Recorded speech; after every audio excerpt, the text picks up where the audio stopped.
तो बीजेपी के लोग पहाड़ी खेत को खा रही है। एमएलए अपनी ही पार्टी के वोटर को मरवाने का प्रयास करा। वाली को सरकारी नौकरी दी जाए, संविदा पर नौकरी देने का हमने बात की है। और बाकी आगे काम ये करेंगे, गुंडों का इलाज और कैसे अच्छे तरीके से बताएंगे कि बेरू की गिरफ्तारी के बाद बेरू को कपासन के बाजार की परेड कराई जाए। नगर पालिका प्रशासन से मेरी कल ही बात हो गई थी और कल ही इस पे सहमति बन गई। और एमएलए के भाई का नाम आ रहा है, तो एमएलए कहीं भी छुपा ले भाई को, उसको मैं गिरफ्तार कराऊंगा। मैं आपको विश्वास दिलाता हूँ। चित्तौड़गढ़ जिले के कपासन मुख्यालय पर 13 दिन से चल रहा धरना समाप्त हो गया। सूरज माली पर जानलेवा हमला हुआ था और इसमें मुख्य रूप से कपासन के विधायक पर ये गंभीर आरोप लगे थे कि उनके इशारे पर यह जानलेवा हमला हुआ है। दरअसल सूरज माली ने कपासन तालाब में पानी लाने की मांग उठाई थी और इसको लेकर विधायक से ये मांग की गई थी। और इस घटनाक्रम के बाद जब अभी भी अहमदाबाद अस्पताल में उपचाररत हैं और दूसरी तरफ उनके परिजनों के साथ सर्व समाज के लोग कपासन शहर में बस स्टैंड पर धरने पर बैठे हुए हैं। इसको लेकर अलग अलग दौर पर प्रशासन से वार्ता भी हुई, लेकिन कोई नतीजा नहीं निकल पाया। इस बीच में भाजपा जिलाध्यक्ष रतनलाल गाडरी व प्रतिनिधिमंडल भी धरना स्थल पर पहुंचा, लेकिन फिर विवाद ज़्यादा बढ़ गया। इसके बाद राष्ट्रीय लोकतांत्रिक पार्टी यानी आरएलपी के संयोजक हनुमान बेनीवाल जब चित्तौड़गढ़ पहुंचे, कपासन मुख्यालय पर पहुंचे, देर रात कर उनकी बड़ी सभा हुई। सभा के बाद उन्होंने स्पष्ट तौर पर चेताया कि जल्द से जल्द इस धरने को समाप्त किया जाए, पीड़ित और आहत परिवार को राहत दी जाए। इसको लेकर काफ़ी संघर्ष हुआ, विवाद हुआ और इसके बाद चित्तौड़गढ़ से अतिरिक्त जिला कलेक्टर प्रभा गौतम और अतिरिक्त जिला पुलिस अधीक्षक सरिता सिंह भी मौके पर पहुंची। प्रशासन, पुलिस और जनप्रतिनिधियों की मौजूदगी में देर रात तक वार्ता के प्रयास हुए, लेकिन कोई सफलता नहीं मिल पाई। इसके बाद हनुमान बेनीवाल ने स्पष्ट तौर पर चेतावनी दी कि अगर जल्द ही प्रशासन द्वारा उचित कार्रवाई नहीं की जाती है तो फिर उग्र आंदोलन किया जाएगा। आक्रोश बढ़ा, विवाद बढ़ा और उसके बाद हनुमान बेनीवाल ने ऐलान किया कि अगर 24 घंटे की समयावधि में प्रशासन उचित निर्णय नहीं लेता है तो फिर सभी लोग जयपुर कूच करेंगे और सरकार से वार्ता करेंगे। आखिर हनुमान बेनीवाल की चेतावनी के बाद प्रशासन हरकत में आया। प्रशासन, पुलिस और जनप्रतिनिधियों के बीच कई दौर की वार्ताएं हुई और उसके बाद सहमति बनी। सहमति इस बात पर बनी है कि अहमदाबाद या उदयपुर, चित्तौड़ में जो इलाज चला, सूरज माली के सारा खर्च सरकार द्वारा, प्रशासन द्वारा उठाया जाएगा। उसके लिए उचित प्रबंध कर दिए गए हैं। बताया जा रहा है कि 20 लाख रुपए का प्रबंध कर दिया गया है, पैसे दे दिए गए हैं और 5 लाख रुपए भी जल्द ही दिए जाएंगे।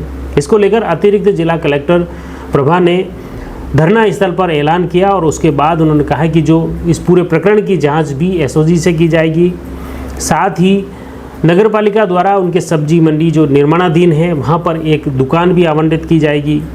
साथ ही परिवार के एक सदस्य को संविदा पर नौकरी भी मिलेगी और इस पूरे प्रकरण की निष्पक्ष जांच करवाने का आश्वासन दिया है। साथ ही बताया जा रहा है कि इस पूरे प्रकरण में एक और आरोपी जो लंबित हैं, फरार हैं, उसकी भी जल्द से जल्द गिरफ्तारी करने का आश्वासन दिया गया और उसके साथ ही 13 दिन से जो धरना चल रहा था वो समाप्त हो गया। चित्तौड़गढ़ के कपासन में ये धरना चल रहा था और इस धरने का नतीजा कहीं न कहीं सकारात्मक रहा है और सभी परिजनों के साथ ही सर्व समाज भी सहमत हो गया। देखिए, धरना स्थल पर पहुंची चित्तौड़गढ़ की अतिरिक्त जिला कलेक्टर प्रभा क्या कुछ बोली, सुनिए। प्रशासन के प्रतिनिधि की ओर से, जिला कलेक्टर महोदय के प्रतिनिधि की ओर से मैं अपनी बात यहाँ पर रखना चाहूँगी। पहली बात थी कि सूरज माली को सरकारी नौकरी दी जाए, संविदा पर नौकरी देने का हमने बात की है कि संविदा पर नौकरी दिलाई जाएगी। आर्थिक सहायता की बात आई थी, आर्थिक सहायता की भी सहमति बन चुकी है और आर्थिक सहायता की भी इनको दिलाई जाएगी, दी भी जा चुकी है आर्थिक सहायता। अभी हम दे चुके हैं और कुछ जो अमाउंट है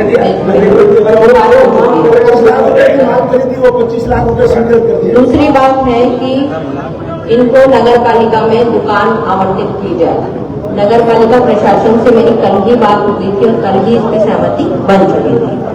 नेक्स्ट टाइम थी कि जो इनके इलाज में जो खर्चा हुआ है वो वापस प्रशासन उसमें सहयोग इनको प्रदान करे, रियम्बर्स कराए तो इलाज में जो भी खर्चा हुआ है, जो भी इनके मेडिकल बिल आएंगे, जो भी मेडिकल बिल ये हमें प्रस्तुत करेंगे, उसको हम वेरीफाई करवा के और उसका रियम्बर्समेंट जो कि पुनर्भरण हम करवाएंगे। ये चारों संपूर्ण खर्चे का जो भी खर्चा इनका हुआ है, जो भी खर्चा इनका हुआ है इलाज में मेडिकल बिलों का, उसका पुनर्भरण हम वेरीफाई करके करवाएंगे। तो ये 3-4 बिंदु थे। एसओजी जांच का भी एडिशनल मैम अपना रखेंगे। ये चारों बिंदु जिला प्रशासन की ओर से थे जिसपे मैं अपनी बात रखी हूँ। और एक संभागीय आयुक्त महोदय की अध्यक्षता में या उनकी जो रोज भी कोई कमेटी बना के जो मैम जैसे जांच करवाएंगी, उसके लिए कलेक्टर साहब की ओर से हम प्रपोजल भिजवा के और वो हम करवाएंगे। तो चारों 5 बिंदु जिला प्रशासन से संबंधित है। पुलिस प्रशासन से संबंधित जो मांगे हैं वो एडिशनल मैम उस पर अपनी बात रखेंगे। पुलिस अधीक्षक के लिए हमारे पुलिस विभाग से संबंधित जो जांच थी वो उसमें ये था कि ये एसओजी से इन्वेस्टिगेशन कराया जाए। तो सर इसमें ये हुआ है कि जो भी हम प्रपोजल है वो एसपी साहब के मार्फत, आई साहब के मार्फत पीएच को भिजवा के इस कार्य को करवा दें। तो देखा आपने पुलिस और प्रशासन का आश्वासन। इस धरने को लेकर उन्होंने स्पष्ट तौर पर कहा है कि जल्द ही उनकी इस मांगों को पूरा कर दिया जाएगा। कुछ मांगे मान भी लेगी हैं, इलाज भी करवा दिया जाएगा और 20 लाख पीड़ित परिवार तक पहुंच भी गए हैं और शेष राशि भी जल्द ही उन्हें देने का आश्वासन दिया गया है। आइए इस पूरे मामले को लेकर धरना स्थल पर मौजूद आरएलपी के सुप्रीमो हनुमान बेनीवाल क्या कुछ कहते हैं, सुनिए। सरकार को सरकार खर्चा देगी और ये तय इन्होंने कर लिया कि मेडिकल कॉलेज यहाँ भी पहले इलाज हुआ अहमदाबाद में, सारा संपूर्ण इलाज उच्च क्वालिटी का हाई जो भी सेंटर है अस्पताल से इसका पूरा इलाज राजस्थान की सरकार और चित्तौड़ का जिला प्रशासन कराएगा। ये हमने सारी बातें यहाँ तक कर ली। ये प्रमुख मांगे थी। जहाँ तक थानेदार को हटाने की बात थी वो तो हमारे आने से पहले ही, जब तूफान से पहले की शांति थी उसमें उसके विकेट उड़ गए थे तो पहले ही चला गया। अब उसको सस्पेंड भी करेंगे, बदमाश रोड ये सारी जांच के बाद सारा हो जाएगा। बाकी आपके सामने सरकार ने आके बात करी, वार्ता करी। हमारा डेलीगेशन रात को 3 बजे तक था। प्रधान जी भेरूलाल जी, हमारे गोरीवाल जी, सर पिताजी प्रकाश जी, लोकेश जी, इनकी पूरी टीम, विनोद छोटा भाई और कैलाश जी और तमाम कैलाश जी माली जो इनके समाज के तमाम लोग, माली समाज के साथ साथ सर्व समाज और मीडिया के भाई मेरे, जिन्होंने सबसे ज्यादा सहयोग किया और कपासन की आवाज दिल्ली तक पहुंच गई। आज तभी तो सरकार भागी है, जल्दी करो जल्दी करो, आज रात इधर नहीं तो उधर हो जाए। तो सारा काम ठीक हो गया। यहाँ सौर्य सेठ की कृपा से इस आंदोलन के अंदर हमें सफलता मिली और बाकी आगे काम ये करेंगे। गुंडों का इलाज और कैसे अच्छे तरीके से हम चाहेंगे कि भेरू की गिरफ्तारी के बाद भेरू को कपासन के बाजार की परेड कराई जाए हथकड़ी लगा के, ताकि ऐसी घटनाएं नहीं हो। और एमएलए के भाई का नाम आ रहा है तो एमएलए कहीं भी छुपा ले भाई को, उसको मैं गिरफ्तार कराऊंगा। मैं आपको विश्वास दिलाता हूँ, चाहे मैं कितनी भी लड़ाई आगे भी लड़नी पड़े, हम इस विधायक का दिमाग ठीक करेंगे। दोबारा गरीबों के साथ ऐसी घटनाएं नहीं हो।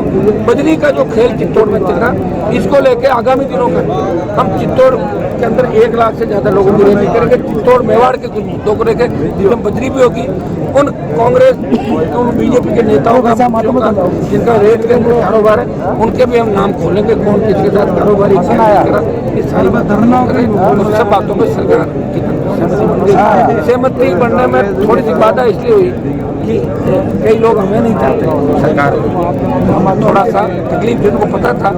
सहमति तो होगी, यानी तो चित्तौड़ होगी और चित्तौड़ नहीं तो जयपुर में होगी, ये रुकने वाले नहीं है। ये जीत इनके परिवार की जीत है, कपासन के सर्व समाज की जीत है, संघर्ष समिति की जीत है और सर्व समाज की जीत है और मीडिया की, और हम सब की मिलकर सारी जो पार्टियां, इंडियन पार्टियों के वोटर यहाँ पे आए, जो नेता अहमदाबाद मिलने के लिए गए थे, कांग्रेस के थे, बीजेपी, उनके मन में संवेदनाएं थी कि सूरत को न्याय मिले और सूरत भारतीय जनता पार्टी का कार्यकर्ता था।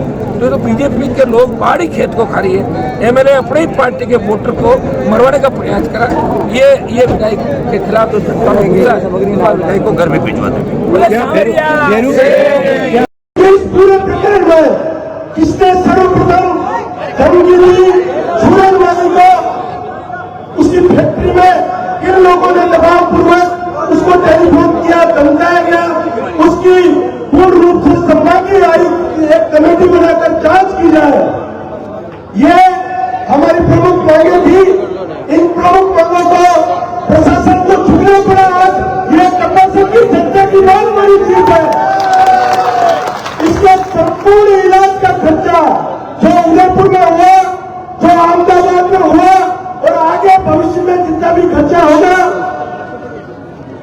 केस ऑफिसर स्कीम में लेते हुए और इसमें जितना भी खर्चा हुआ उसका सारा का सारा खर्चा, उसका सारे के सारे खर्चे का पुनर्भरण राजस्थान की सरकार करेगी। तो आपने देखा सर्व समाज का जो धरना था, न सिर्फ पीड़ित परिवार सूरज माली के परिवार को ठोस आश्वासन मिला बल्कि उसे मदद भी मिली है और भविष्य में भी इसी तरह सर्व समाज पीड़ित के साथ में डटा रहेगा, खड़ा रहेगा। हनुमान बेनीवाल ने भी बताया कि ऐसे आहत परिवारों के साथ पीड़ित को न्याय दिलाने के लिए भी उनकी जो पार्टी है वह सदैव तत्पर रहती हैं, वे खुद सदैव तत्पर रहते हैं। कांग्रेस पार्टी भी सदैव तत्पर है। उन्होंने राजनीतिक दलों के कार्यकर्ताओं, पदाधिकारियों, माली समाज, सर्व समाज के लोगों का आभार भी व्यक्त किया। साथ ही यह स्पष्ट तौर पर उन्होंने कहा कि जो मांगे लंबित हैं, इस पूरे प्रकरण की निष्पक्ष जांच करवाना, इसके लिए वे बाद में भी डटे रहेंगे। इसके लिए सरकार स्तर पर भी लगातार वे प्रयास करते रहेंगे ताकि इस पूरे प्रकरण की निष्पक्ष जांच हो और जो मुख्य आरोपी हैं वे पकड़े जा सकें। जुड़े रहिए जयवर्धन न्यूज़ के साथ। धन्यवाद।